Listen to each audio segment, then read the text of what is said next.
Assalamualaikum warahmatullahi wabarakatuh. Selamat datang di kelas manajemen strategik. Saya harap Anda semua dalam keadaan sehat dan dalam keadaan baik. Untuk sesi kedua ini, saya akan membahas materi mengenai cara menyusun visi, misi, objektif, dan strategi dalam suatu perusahaan. Namun, sebelum masuk pada materi tersebut, saya akan menjelaskan kembali materi-materi yang sudah saya jelaskan pada minggu yang lalu.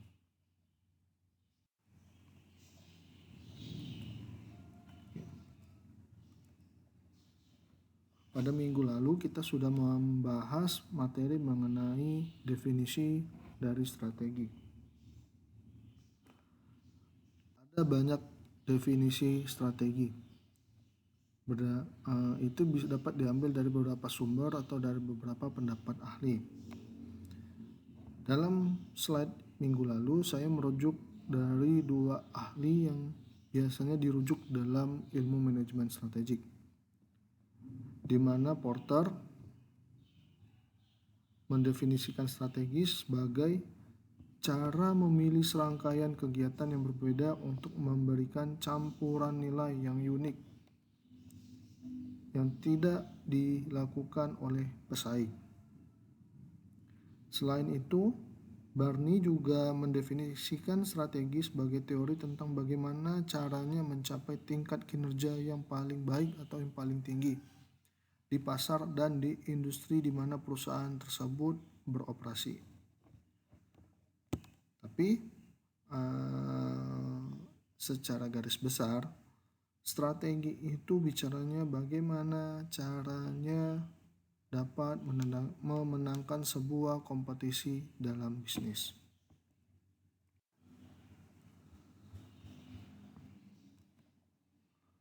Selanjutnya, saya akan menambah sedikit terkait dengan perspektif dari strategi.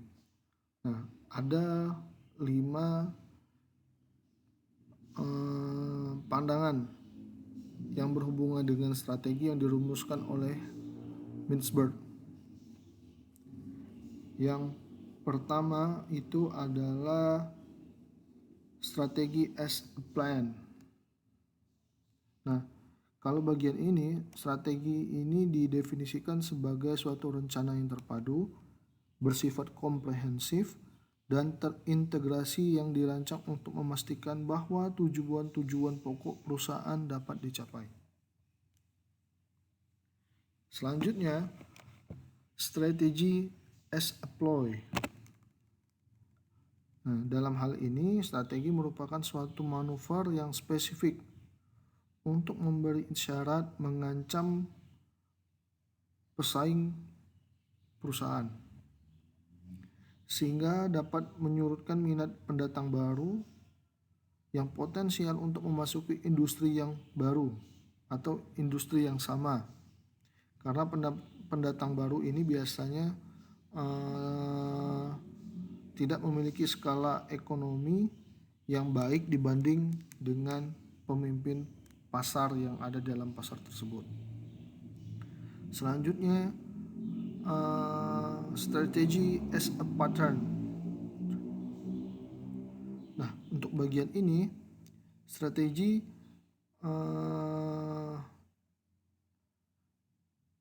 sebagai sebuah pola menunjukkan adanya serangkaian tindakan yang dilakukan oleh manajemen dalam mengejar sebuah tujuan. Nah, untuk yang pattern ini sudah saya jelaskan kemarin yang berhubungan dengan intended strategy, deliberate strategy, unrealized strategy, emerging strategy, dan realized strategy. Setelah itu, keempat itu adalah strategi as possession. Nah, dalam hal ini strategi menunjukkan berbagai keputusan yang dipilih perusahaan untuk memposisikan organisasi mereka di dalam lingkungan perusahaan. Dan yang terakhir itu adalah strategi as a perspective. Dalam hal ini, strategi menunjukkan perspektif dari para strategis pembuat atau pembuat keputusan di dalam memandang dunia bisnisnya.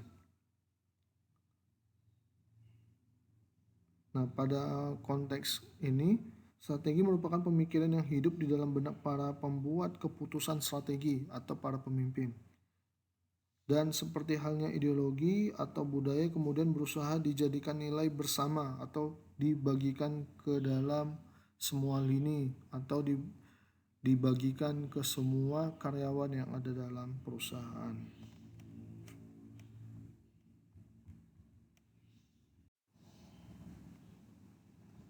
Nah, itu merupakan sedikit ulasan materi untuk materi minggu lalu. Nah, selanjutnya saya akan mulai masuk pada materi minggu kedua. Pada materi minggu kedua ini, kita akan membahas mengenai bagaimana caranya menyusun visi, misi, objektif, dan strategi.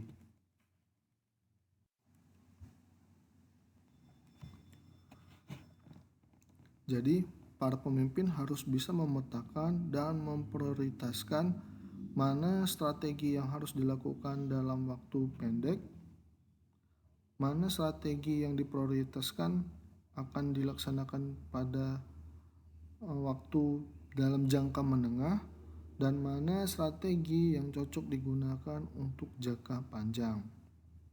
Nah, untuk yang kedua itu adalah menetapkan tujuan. Nah, pada bagian ini perusahaan atau pemimpin juga harus dapat menentukan bagaimana tujuan jangka pendek dan tujuan jangka panjang untuk sebuah organisasi. Nah, tujuan ini biasanya dijelaskan dan dibagikan bagaimana setiap anggota tim akan berdampak pada organisasi yang mencapai tujuan yang ada. Kenapa mesti di-share atau dibagikan kepada karyawan? Ini untuk membantu memberikan setiap anggota tim rasa memiliki dalam sebuah perusahaan. Dan selain itu juga dapat memberikan motivasi dan memberikan rasa tanggung jawab pada setiap pekerjaan yang akan mereka lakukan. Selanjutnya itu adalah menyusun strategi.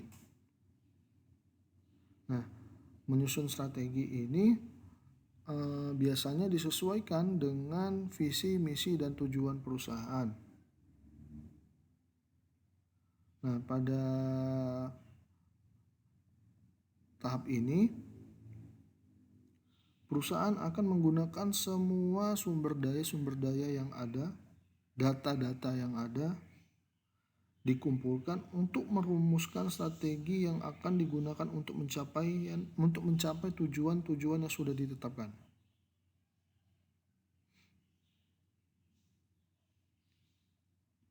Selanjutnya, dilakukan yang namanya implementasi strategi. Nah, ketika strategi sudah disusun, sudah ditentukan strategi apa saja yang sudah dilakukan, maka dilanjutkan dengan yang namanya implementasi strategi. Nah, ini dapat dibilang sebagai bagian terpenting dari keseluruhan proses manajemen strategi. Pada titik ini, setiap anggota tim harus memiliki pemahaman yang jelas tentang rencana-rencana yang sudah atau strategi-strategi yang sudah ditetapkan.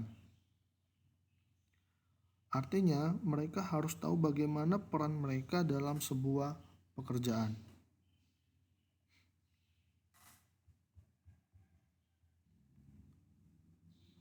Di dalam implementasi strategi ini biasanya juga ada yang dinamakan monitoring strategi.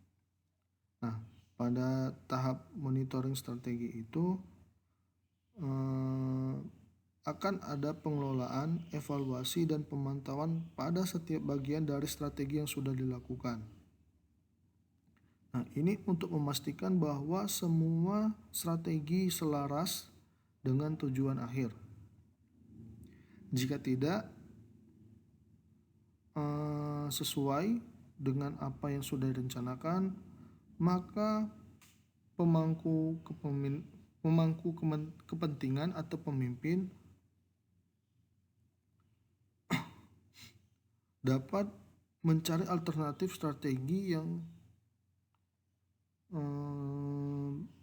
bisa digunakan untuk mendapatkan hasil yang sesuai dengan tujuan yang mereka telah tentukan.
Adapun beberapa tujuan kenapa visi ini harus dibuat. Yang pertama, visi ini mencerminkan sesuatu yang akan dicapai oleh sebuah perusahaan. Yang kedua, visi ini biasanya memiliki orientasi pada masa depan, jadi bersifat jangka panjang. Yang ketiga, biasanya memberikan suatu dorongan atau dapat menimbulkan komitmen yang tinggi kepada seluruh anggota yang ada dalam perusahaan. Selanjutnya, itu biasanya visi juga menentukan arah dan fokus strategi perusahaan. Yang kelima, yang terakhir, visi juga terkadang dibuat untuk menjamin kesinambungan kepemimpinan organisasi atau perusahaan.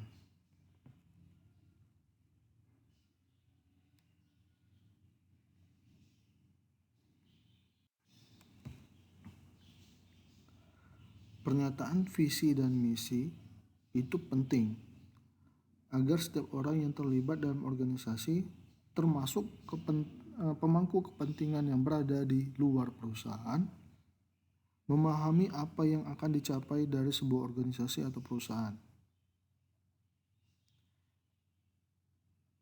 Nah, pada intinya juga visi dan misi ini menjaga setiap orang yang ada dalam perusahaan tersebut berada pada jalur yang sama, sehingga semua orang yang ada dalam perusahaan itu bergerak ke arah yang sama. Nah, apa keterkaitan visi dan misi? Nah, keterkaitannya adalah visi adalah gambaran mengenai apa yang ingin dicapai oleh sebuah perusahaan. Maka pernyataan misi adalah proses bagaimana visi itu akan dicapai.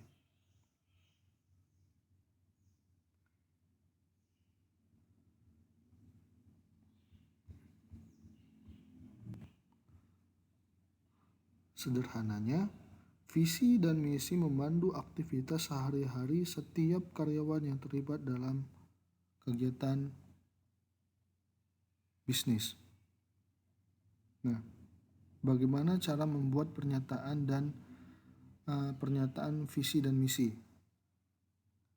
Pada dasarnya, pernyataan visi dan misi itu harus dibuat sesederhana mungkin, ringkas, dan mudah diingat. Biasanya perusahaan akan menggunakan kata-kata yang cukup singkat, yang mudah ditangkap nilainya. Pada intinya, setiap visi dan misi itu statementnya harus memiliki esensi yang sesuai dengan tujuan perusahaan.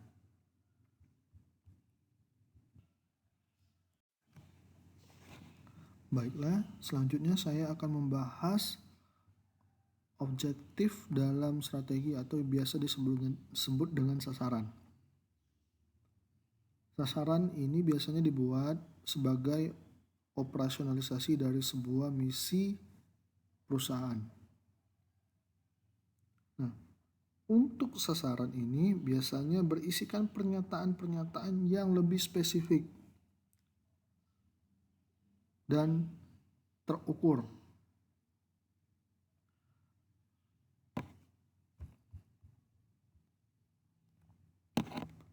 Ada beberapa konsep dasar yang biasa digunakan untuk panduan dalam menyusun sasaran atau objektif ini. Biasanya yang digunakan itu adalah konsep SMART: specific, measurable, achievable, realistic, and time-based.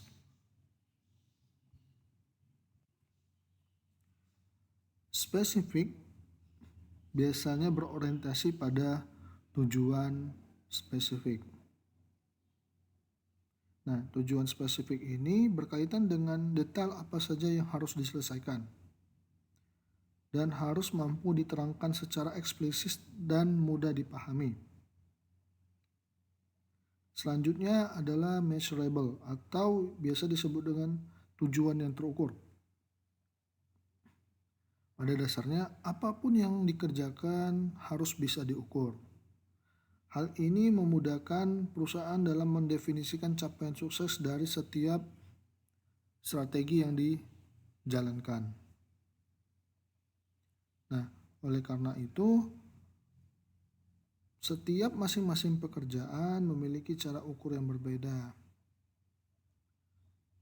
Sehingga perusahaan harus dapat mengukur mana saja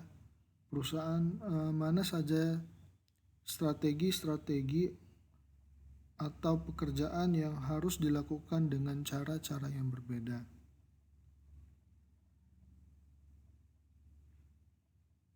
Nah, ukuran ini harus dapat disampaikan kepada pihak yang memberikan tugas dan pihak yang menerima tugas atau yang mengerjakan tugas tersebut. Selanjutnya, achievable atau sasaran yang ada memiliki tujuan yang mungkin untuk dicapai. Ya, pada intinya, strategi yang sudah diberikan harus dapat diselesaikan.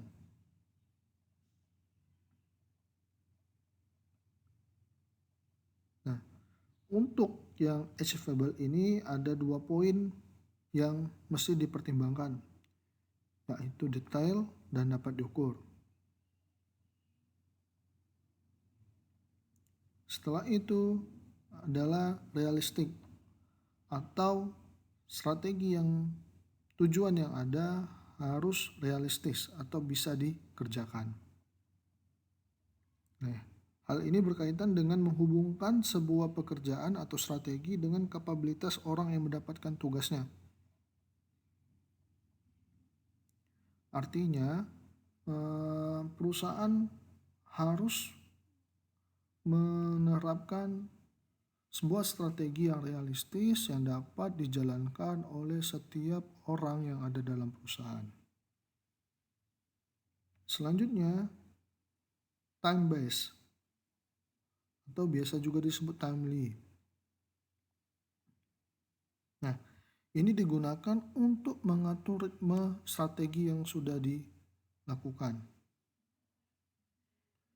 Jadi perusahaan harus juga memperhatikan waktu eksekusi dalam sebuah strategi. Dalam hal ini, perusahaan mengatur tenggang waktu dengan baik dengan cara mendiskusikan dengan pihak-pihak yang bertanggung jawab atau yang dapat dikatakan ada pihak-pihak yang bekerja atau yang melaksanakan strategi-strategi yang sudah ditentukan oleh perusahaan. Nah, ini adalah beberapa contoh visi dan misi dari sebuah perusahaan. Pada slide ini saya menggunakan contoh visi dan misi dari Walt Disney. Visi dari Walt Disney itu adalah to make people happy. Singkat, padat, dan jelas. Nah, sedangkan our mission-nya, mereka menurunkan beberapa misi yang pada intinya misi ini merupakan gambaran dari visi mereka. Berikutnya ada contoh visi misi dari BMW. Jadi untuk visinya mereka mengatakan mereka ingin menjadi perusahaan yang sukses dalam manufaktur mobil premium. Sedangkan misinya mereka ingin menjadi pemimpin dalam memproduksi mobil premium dan memberikan jasa secara premium. Itu adalah misi dari BMW.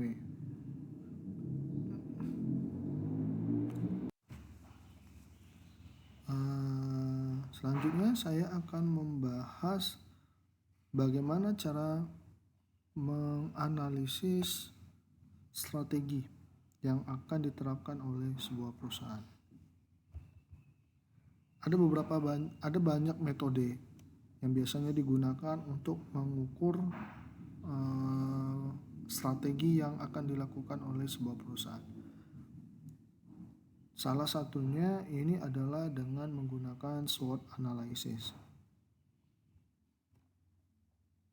SWOT analysis ini sangat mudah untuk diaplikasikan dalam sebuah perusahaan. Kalau dilihat dari definisinya, SWOT analysis ini merupakan perencanaan strategis yang biasanya digunakan untuk mengevaluasi sisi internal dan eksternal perusahaan. Internal itu terdiri dari strength and weakness, dan eksternal itu dari opportunities and threats.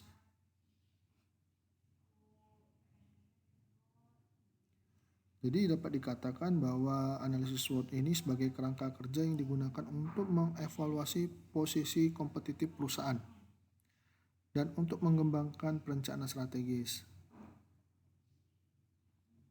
Nah, selain itu, analisis SWOT ini juga digunakan untuk menilai faktor internal dan eksternal serta potensi saat ini dan di masa akan datang.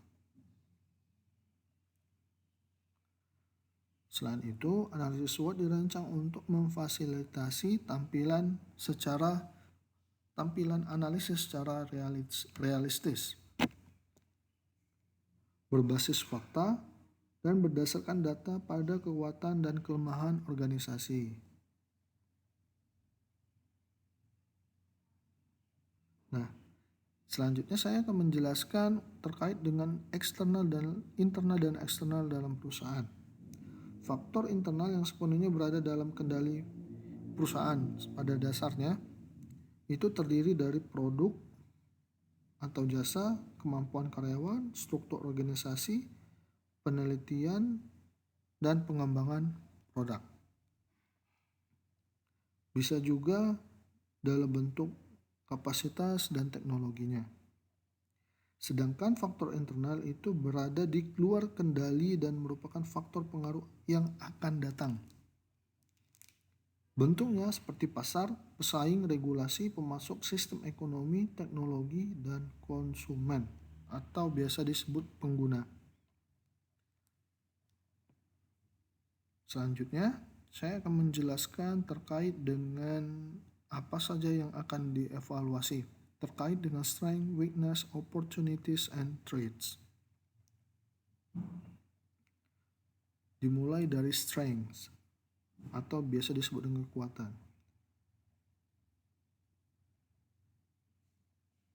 Nah, untuk strength ini berasal dari sumber daya yang ada dalam perusahaan.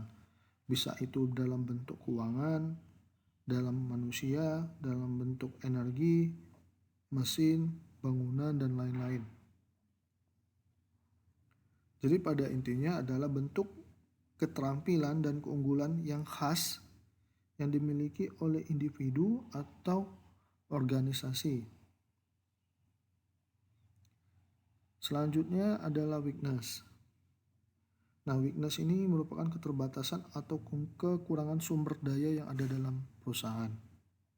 Bisa jadi itu juga dalam bentuk keterampilan, kapabilitas yang dapat menghambat kemajuan perusahaan, baik secara kinerja atau kompetensi, baik itu dalam bentuk profits, income, maupun improvement managerial dan produk. Itu untuk weakness. Sedangkan opportunity atau peluang merupakan situasi penting yang menguntungkan bagi perusahaan. kemungkinan peluang tersebut tidak datang dua kali. Akan tapi, sebuah perusahaan yang mampu melihat berbagai peluang baik dari kacamata bisnis sangat berperan besar dalam pencapaian target dan goals perusahaan. Yang terakhir itu adalah bagian threats atau ancaman.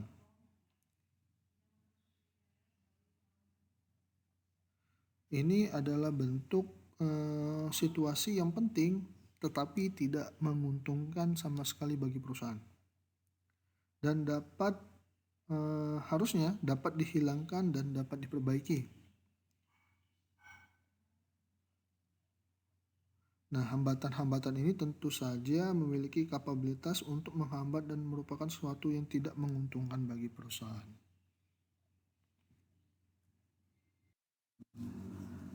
Baiklah, demikian materi yang saya sampaikan untuk pertemuan sesi kedua ini. Sebagai konfirmasi absensi, saya akan memberikan satu pertanyaan. Jelaskan bagaimana cara dalam menyusun strategi dalam sebuah perusahaan. Silakan menjawab pertanyaan ini paling lambat 3 jam setelah materi dalam PowerPoint ini saya upload di e-learning. Terima kasih. Sekian. Assalamualaikum warahmatullahi wabarakatuh.